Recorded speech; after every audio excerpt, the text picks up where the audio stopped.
कर भाग निकले थे। लेकिन आपको शायद ये नहीं पता होगा कि उससे पहले आगरा के किले में शिवाजी महाराज का एक अपमान भी हुआ था और आगरा के किले से भागने के बाद छत्रपति शिवाजी महाराज ने इसका बदला भी लिया था। ये बदला ऐसा था कि इसके बाद मुगल साम्राज्य और खुद औरंगजेब ने शिवाजी महाराज को अपना सबसे बड़ा दुश्मन मान लिया था। इतना बड़ा दुश्मन मान लिया था कि औरंगजेब ने अपनी बची हुई उम्र शिवाजी महाराज और मराठों से लड़ने में ही बिता दी, यानी कि दक्कन में। तो आज की कहानी में आपको पता चलेगा कि आगरा की कैद से निकलने के बाद शिवाजी महाराज ने किस तरह से औरंगजेब से सबसे बड़ा बदला लिया, उसका दोबारा अपमान करके। आपको यह भी पता चलेगा कि कैसे उन्होंने मराठा स्वाभिमान की एक मिसाल भी कायम की। और रही बात उनके आगरा के जेल से भागने की, तो आज आपको यह भी पता चलेगा कि क्यों मुगलों ने इस पूरे भागने की प्लानिंग को एक जादू कहा था। और सबसे बड़ी बात यह कि शिवाजी महाराज आगरा से भागने के बाद बनारस यानी काशी गए क्यों थे। तो दोस्तों वीडियो को पूरा देखिएगा, क्योंकि अपना इतिहास नहीं जानोगे तो खुद को कैसे पहचानोगे। यह साल था 1666, जगह थी आगरा का किला। शाम के वक्त आगरा के किले की लाल दीवारें सूरज की रोशनी से चमक रही थी। मुगल बादशाह औरंगजेब का शाही दरबार सजा हुआ था। दरबारियों के बीच में अचानक एक शख्स दौड़ता हुआ दरबार में एंटर करता है। इस बदहवास शख्स फलात खान ने औरंगजेब से कहा, बादशाह सलामत, ये जादू है, शिवाजी गायब हो गए। जिस तरह से शिवाजी महाराज औरंगजेब के सिपाहियों की आंखों के सामने से गायब हुए, वो उनके लिए एक जादू ही था। लेकिन ये कोई जादू नहीं था, ये एक मास्टरमाइंड का गेम था। मास्टरमाइंड यानी छत्रपति शिवाजी महाराज का गेम। दोस्तों, हर महान कहानी एक चैलेंज से शुरू होती है और शिवाजी महाराज के लिए वो चैलेंज था औरंगजेब। तो एक तरफ औरंगजेब जिसके पास थी दुनिया की सबसे बड़ी सेना, दूसरी तरफ छत्रपति शिवाजी जिनके पास था अटूट साहस और बहुत तेज दिमाग। तो पहले जरा 1664 की बात कर लेते हैं। छत्रपति शिवाजी ने सूरत बंदरगाह को लूट लिया, मुगल खजाने को खाली कर दिया। औरंगजेब की शान में इससे एक बहुत बड़ा दाग लग गया। अब सोचिए, एक छोटे से मराठा राज्य का राजा मुगल साम्राज्य को किस तरह से उस टाइम पर चुनौती दे रहा था। यही सवाल औरंगजेब की नींद भी उड़ा रहा था। इस लूट ने मुगल साम्राज्य को झकझोर करके रख दिया। दोस्तों, सूरत जो है वो उस वक्त एक ट्रेडिंग सिटी था। यहाँ पर विदेशों से आने वाले जहाज और उसके थ्रू ट्रेड होता था। मुगलों को इस पोर्ट से बहुत ज्यादा फायदा होता था और इस अटैक से उन्होंने मुगलों के खजाने को तो प्रभावित किया ही, और साथ ही साथ कहीं ना कहीं मुगलिया शान में भी उन्होंने गुस्ताखी की। औरंगजेब के अहम को इस हमले से काफी चोट पहुंची थी। इस घटना से शिवाजी महाराज औरंगजेब के लिए सिर्फ एक विद्रोही नहीं थे, बल्कि उनकी शान का सवाल बन गए थे। इतिहासकारों का मानना है कि शिवाजी का अस्तित्व कहीं ना कहीं मुगल एम्पायर की कमजोरी को भी दिखाता था। औरंगजेब जानता था कि अगर मराठों को टाइम पर दबाया नहीं गया तो दिल्ली की सत्ता सेफ नहीं रहेगी। फिर आता है साल 1665। इस साल मुगलों और शिवाजी महाराज के बीच में पुरंदर की संधि हुई। मुगलों की ओर से यह संधि राजा जय सिंह के लीडरशिप में हुई। इस संधि के तहत शिवाजी को अपने कुछ किले छोड़ने पड़े और उन्हें औरंगजेब के दरबार में जाने के लिए राजी होना पड़ा। इतिहासकार जादूनाथ सरकार ने अपनी किताब शिवाजी एंड हिज टाइम्स में लिखा है, जय सिंह ने शिवाजी को आश्वस्त किया था कि औरंगजेब से मिलने के बाद शायद उन्हें दक्कन का वायसराय बना दिया जाए। लेकिन क्या यह सचमुच एक संधि थी या फिर औरंगजेब का एक जाल था? मराठा दरबार में जय सिंह के इनविटेशन पर काफी सोच विचार हुआ और फिर तय किया गया कि शिवाजी औरंगजेब से मिलने आगरा जाएंगे। अपनी मां जीजाबाई को राज्य का संरक्षक बनाकर शिवाजी 5 मार्च 1666 को आगरा के लिए रवाना हुए। जय सिंह ने अपने बेटे राम सिंह को शिवाजी की सुरक्षा का जिम्मा सौंपा। औरंगजेब ने इस पूरी यात्रा के लिए 1 लाख रुपए भेजे। रास्ते में शिवाजी को औरंगजेब का एक खत भी मिला। इतिहासकार SM पगाड़ी ने अपनी किताब छत्रपति शिवाजी में लिखा है कि उस लेटर में जो लिखा है वो बताते हैं, आप बिना किसी डर या संकोच के यहाँ आए, कोई चिंता ना करें। मुझसे मिलने के बाद आपको शाही सम्मान दिया जाएगा और वापस घर भेज दिया जाएगा। मैं अभी आपको एक खिलात भेज रहा हूँ। दोस्तों, खिलात असल में एक शाही कपड़ा होता है जिसे बादशाह ने कम से कम अपनी लाइफ में एक बार पहना होता है, और जिसके पास ये कपड़ा होता है उसको बहुत ही ज़्यादा सम्मानित व्यक्ति माना जाता है। अब ये सब बातें, ये लेटर आप याद रखिएगा, ये आगे आपको काम आएगा। 9 मई 1666 को शिवाजी महाराज आगरा पहुंचे। उन्हें लगा था कि स्वागत होगा, सम्मान मिलेगा, लेकिन जो हुआ था वो बहुत ही ज़्यादा बड़ा अपमानजनक काम था। जादूनाथ सरकार लिखते हैं कि शिवाजी को ये पसंद नहीं आया कि औरंगजेब ने घर के बाहर उनका स्वागत करने के लिए राम सिंह और मुखलिस खान जैसे छोटे ऑफिसर्स को भेजा। फिर जब औरंगजेब के सामने वो पहुंचे तो उम्मीद थी कि सम्राट यानी बादशाह उनका स्वागत करेंगे, लेकिन हुआ इसका जस्ट उल्टा। औरंगजेब ने शिवाजी के लिए कोई अच्छे शब्द नहीं कहे, ना ही कोई उपहार दिया। शिवाजी को दरबार की भीड़ में पीछे खड़ा कर दिया गया। यहाँ पर वो छोटे मोटे जागीरदार और मनसबदार जो थे वो भी शिवाजी महाराज से आगे खड़े थे। जिन्हें शिवाजी कभी तवज्जो नहीं देते, उन लोगों को शिवाजी से ज्यादा सम्मान मिल रहा था औरंगजेब के दरबार में। अब आप सोच कर देखिए, छत्रपति शिवाजी के लिए ये किसी अपमान से कम नहीं था। शिवाजी महाराज इस अपमान पर चुप नहीं रहे, उन्होंने दरबार में ही अपनी नाराजगी जता दी। आलमगीर नामा में मोहम्मद काजिम लिखते हैं, अपमान से नाराज होकर शिवाजी राम सिंह से ऊंचे स्वर में बात करने लगे। दरबार के नियमों की अनदेखी को देखकर राम सिंह ने शिवाजी को चुप कराने की कोशिश की, लेकिन वो इसमें सफल नहीं हुए।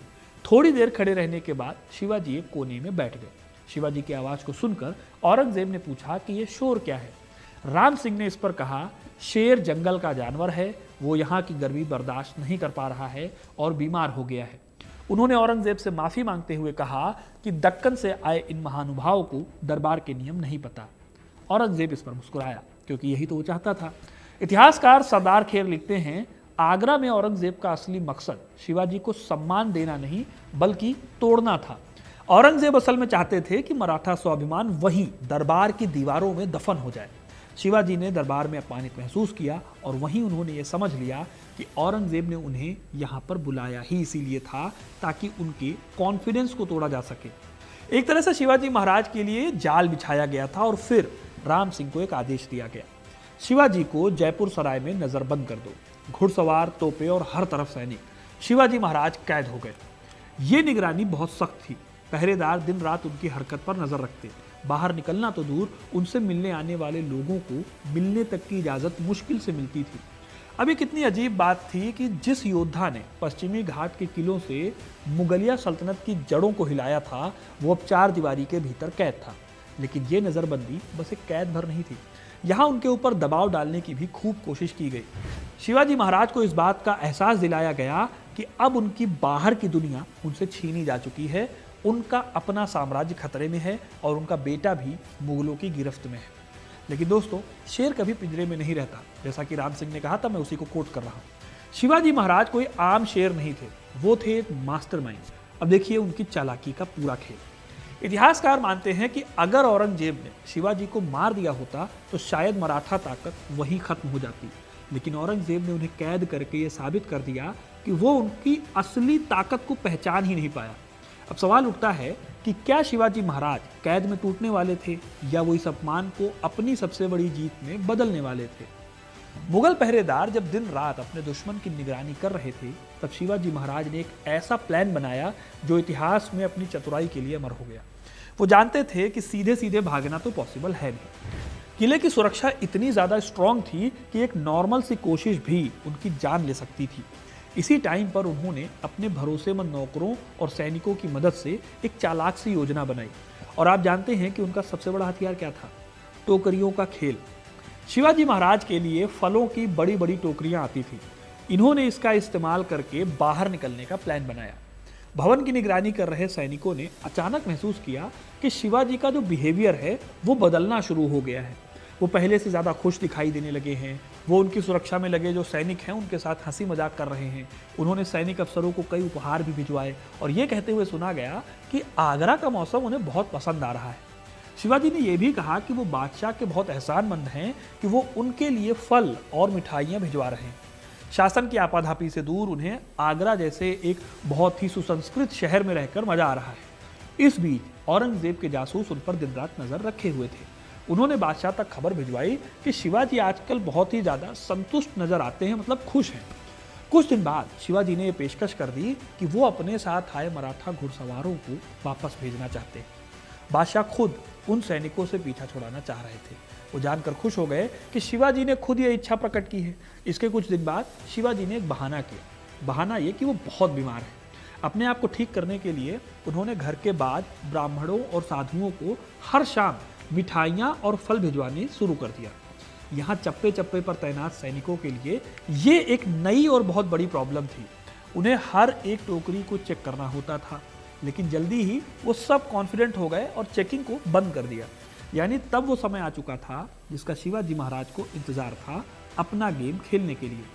जादूनाथ सरकार अपनी किताब शिवाजी एंड हिज टाइम्स में लिखते हैं, 19 अगस्त 1666 को शिवाजी ने बाहर तैनात सैनिकों को कहलाया कि वो बहुत बीमार हैं और बिस्तर पर लेटे हुए हैं, उनके आराम में कोई भी डिस्टर्बेंस ना हो और किसी को अंदर ना भेजा जाए। फिर शिवाजी के जैसे दिखने वाले उनके सौतेले भाई हीरो जी, उनके कपड़े और हार पहनकर वो उनके बिस्तर पर लेट गए। उन्होंने खुद को कंबल से ढक लिया, सिर्फ उनका एक हाथ दिख रहा था जिसमें शिवाजी के सोने वाले कड़े थे।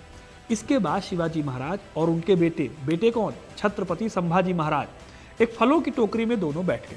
इस टोकरी को मजदूर बांस के सहारे उठाकर बिल्डिंग के बाहर ले आए। अब शिवाजी का सबके साथ बिहेवियर काफी अच्छा था और कई दिनों से कोई डाउटफुल चीज नहीं मिलने की वजह से इस बार भी कोई चेकिंग नहीं हुई। फिर जैसे ही महाराज किले से दूर हुए, उनका हृदय गर्व और राहत से भर गया। आगरा की 4 दीवारी और मुगल पहरेदार पीछे छूट गए और मराठा स्वाभिमान फिर से आजाद हो गया।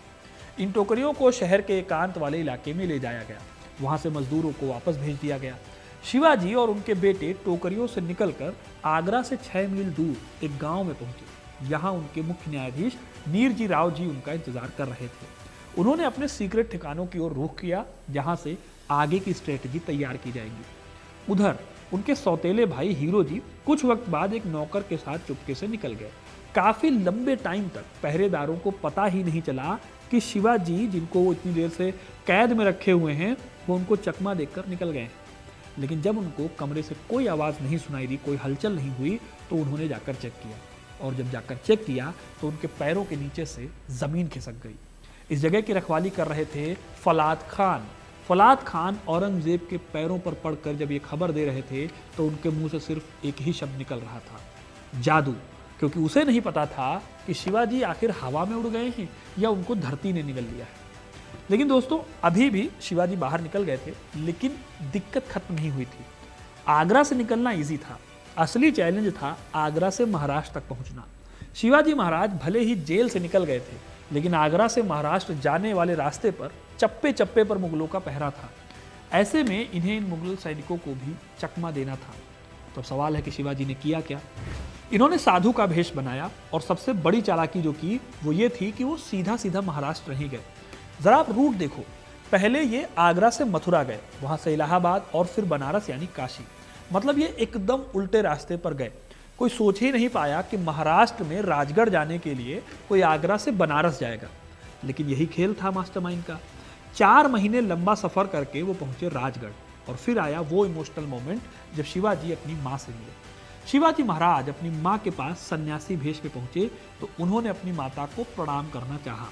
उनकी माता ने कहा, सन्यासी भला कब से दूसरों के पैर छूने लगे? तभी शिवाजी महाराज की पगड़ी गिर गई और उनकी माँ ने उन्हें पहचान लिया। लेकिन अभी दोस्तों काम बाकी था।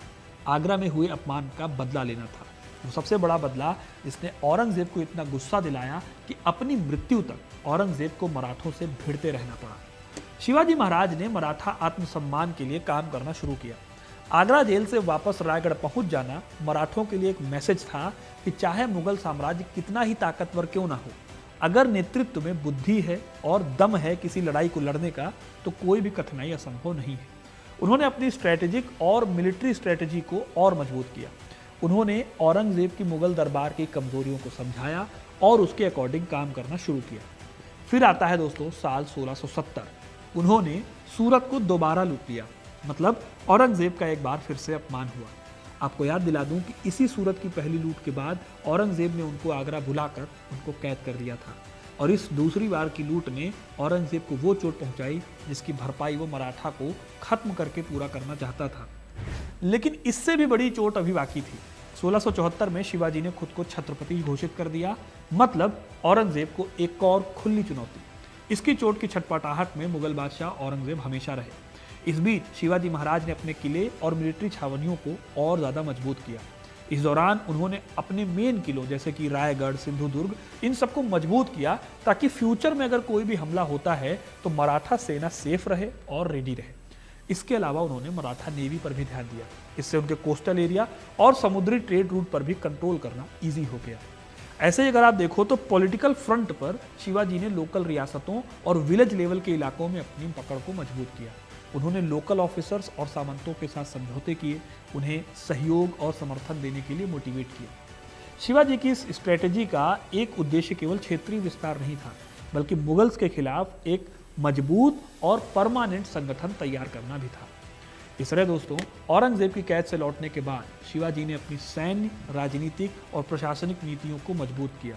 उनका उद्देश्य केवल मुगलों के खिलाफ बदला लेना नहीं था, बल्कि मराठा एम्पायर को एक स्टेबल, एक ऑर्गेनाइज्ड और पावरफुल ताकत के रूप में स्थापित करना था।